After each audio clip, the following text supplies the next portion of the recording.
बोल जयकारा बोल मेरे श्री गुरु महाराज की जय। श्री नंगली निवासी भगवान की जय।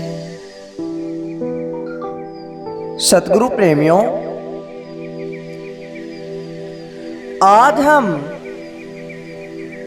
दादा गुरुदेव श्री परमहंस दयाल जी महाराज के उन अमृत वचनों का रसपान करने वाले हैं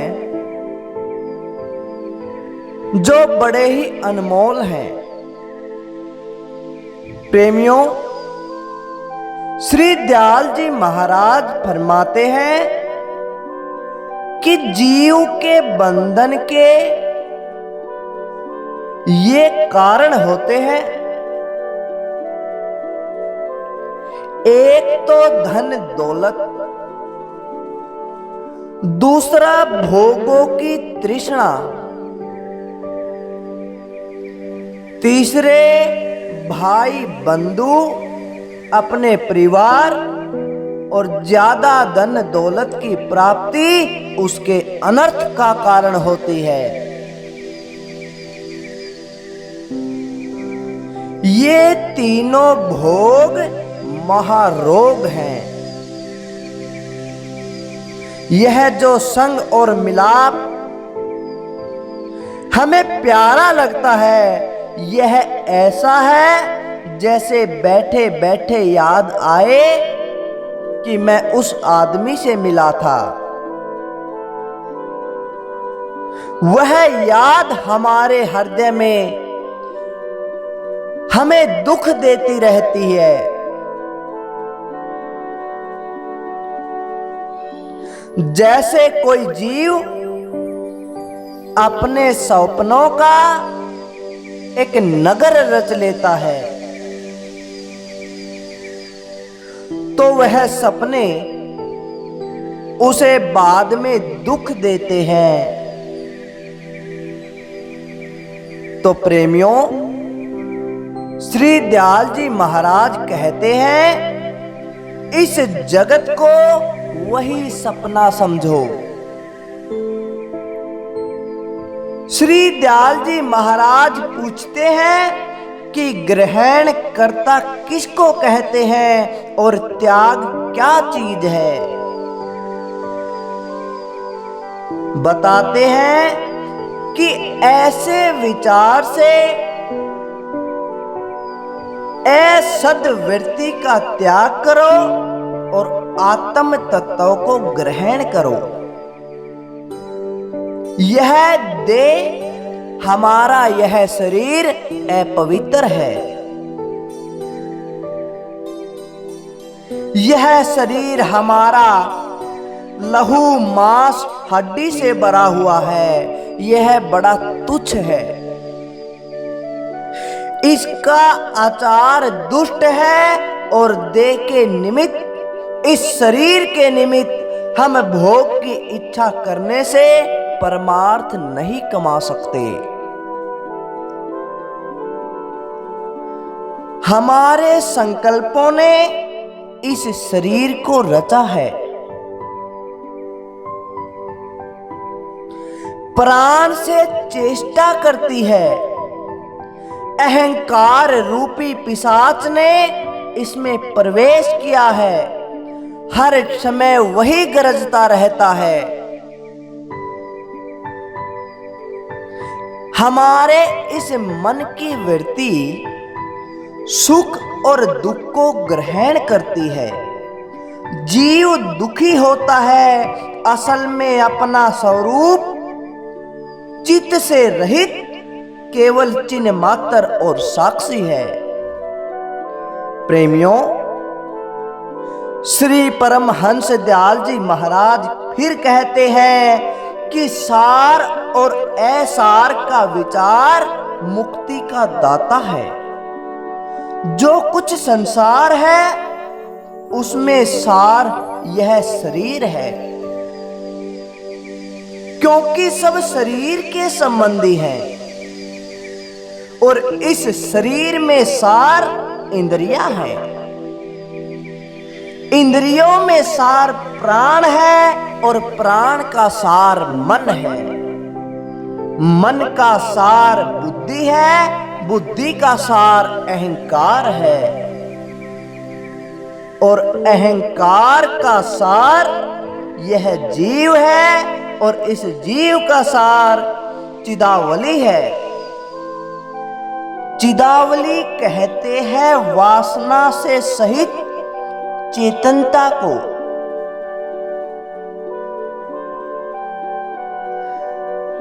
चिदावली का सार चित्त से रहित शुद्ध है, जिसमें सब विकल्प लय हो जाते हैं। चिदावली जो शुद्ध निर्मल को त्याग कर और चिन्ह मात्र उसका सार ब्रह्मात्मा मात्र आत्मा है, जो सब कुछ आत्मा है, उसमें हमेशा स्थित रहो। प्रेमियों, श्री दयाल जी महाराज कहते हैं कि यह मन भोगों को सुख रूप जानकर उनकी तरफ दौड़ता है। वे भोग, वे विचार पहले तो अमृत की तरह लगते हैं, किंतु पीछे जहर की तरह बन जाते हैं। उनका परिणाम बहुत खतरनाक होता है। अपने को कर्ता और भोगता मानना सबसे बड़ी परम भूल है। न हम करने वाले हैं, न हम कराने वाले हैं। हमारी इंद्रियां भी कर्ता और भोक्ता नहीं हैं, क्योंकि वे जड़ हैं। जो तुम अपने को इंद्रियां मानकर जड़ कायम करोगे तो सच्चिदानंद स्वरूप के साथ मेल कैसे हो सकेगा। जब तक तुम अपने आप को कर्ता मानते हो, जब तक तुम सब कुछ अपने को माने बैठे हो, तब तक उस मालिक के दर्शन नहीं हो सकते। अगर जड़ और असद रूप ठहरे तो कर्ता और भोक्ता भी नहीं हो सकते। तुम न कर्म करने वाले हो, न तुम कर्म कराने वाले हो। जब पुरुष अपने परिवार यानी इस शरीर, इंद्रिय, मन, बुद्धि और उसमें जो अहंकार है उसका त्याग करे, तब जाकर मुक्ति हो सकती है।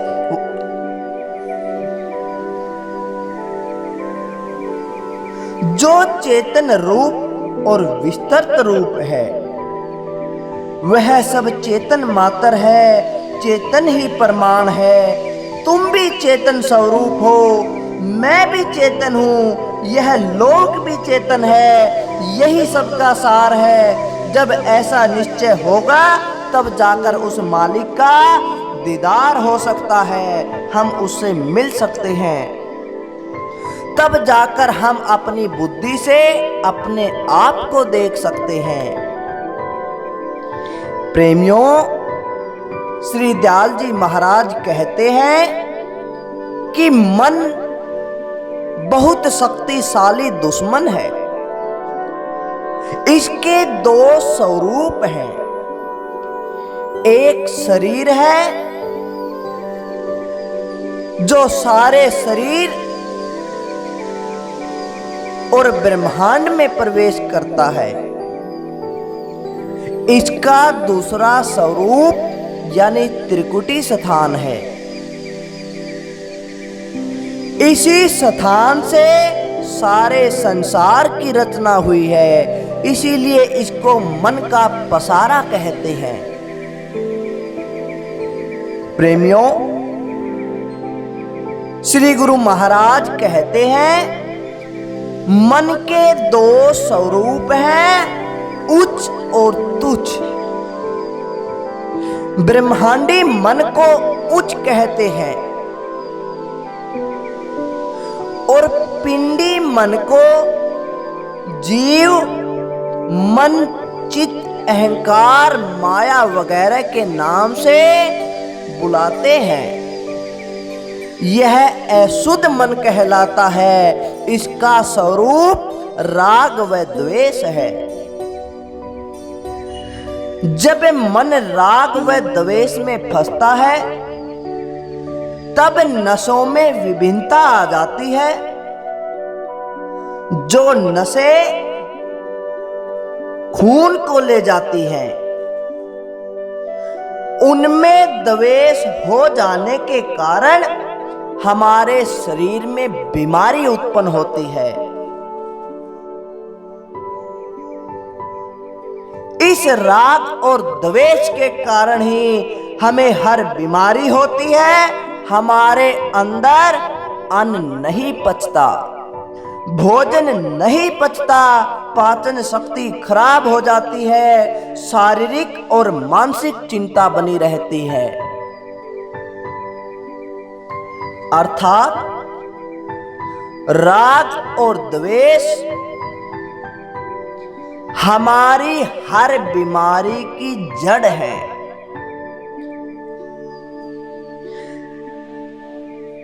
इस मन को कैसे मारना चाहिए? प्रेमियों, दयाल जी महाराज कहते हैं कि इस मन को ऐसे मारना चाहिए कि वांछित पदार्थ की तरफ ध्यान न कर पावे। इसकी जो इच्छा हो उसकी तरफ इसका ध्यान न जाए। अंतर ही अंतर उसे खत्म कर देवे। उस इच्छा को बाहर न आने दिया जाए। जो इच्छा मन में उठे उसको रोके, तब यह शांत हो सकता है। यह मन शून्य स्वरूप है। संकल्प विकल्प का नाम मन है। हमारे ख्याल के उठने का नाम ही मन है। हमारे अंदर जो अच्छे और बुरे ख्याल उठते हैं उसे ही मन का नाम दिया है।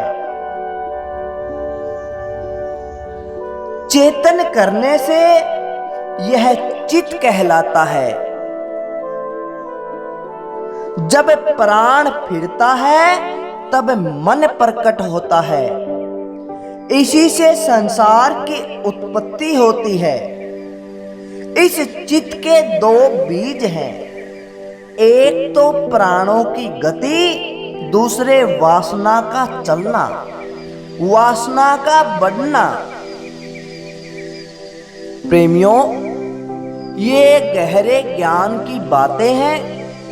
ये रूहानी ज्ञान की बातें हैं। ये आत्मिक सफर की बातें हैं। श्री दयाल जी महाराज कहते हैं, कुंडलिनी के शब्द से ओंकार शब्द उत्पन्न होता है। वही मन है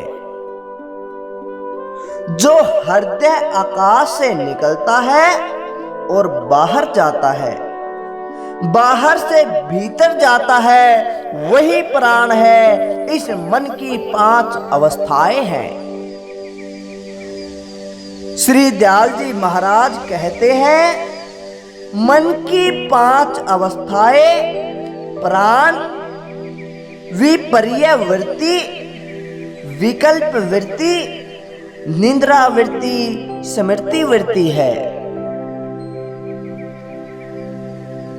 श्री दयाल जी महाराज इनको विस्तार पूर्वक समझाते हुए कहते हैं, परमाण वृत्ति जो समस्त जगत आत्मा दिखलाई देवे वह होती है। हर किसी में आत्मा का ही स्वरूप दिखे वह परमाण वृत्ति होती है। विपर्य वृत्ति अर्थात यह मालूम हो कि समस्त जगत आत्मा है, परंतु अज्ञानतावश संसार उल्टा होकर दिखता है। इसको उल्टी अवस्था भी कहते हैं।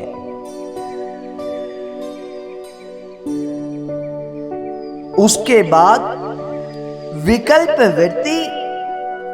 विकल्प वृत्ति यह है कि शब्द भी जानता है, शब्द के अर्थ भी जानता है, परंतु मतलब नहीं समझता और कहता है कि यह मनुष्य बुद्धिमान है, यह मनुष्य है और मनुष्य मूर्ख है। यही विकल्प वृत्ति है। यही एक बात को मानना और फिर बात से हट जाना है। ये सब मन की अवस्थाएं हैं। उसके बाद निंद्रा वृत्ति। श्री दयाल जी महाराज कहते हैं कि निंद्रा वृत्ति वह है कि अपने स्वरूप को भूल जाना, यानी सपने की हालत में अपने आप को नहीं जानना कि मैं कौन हूं।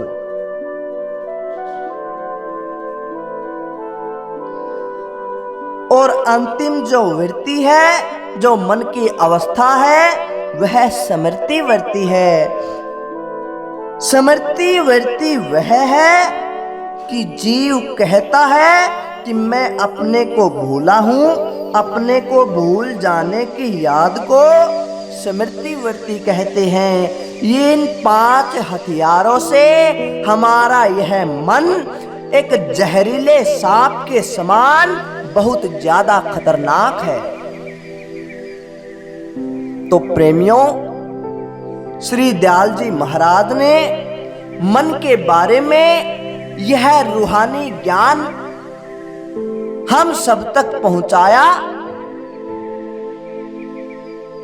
ये श्री महाराज जी के वे अनमोल वचन हैं। तो सतगुरु प्रेमियों, अगर आपको यह आज का सत्संग अच्छा लगा हो, ज्यादा से ज्यादा लाइक करें, शेयर करें और कमेंट करके हमें जरूर बताएं। बोल जयकारा, बोल मेरे श्री गुरु महाराज की जय। श्री नंगली निवासी भगवान की जय।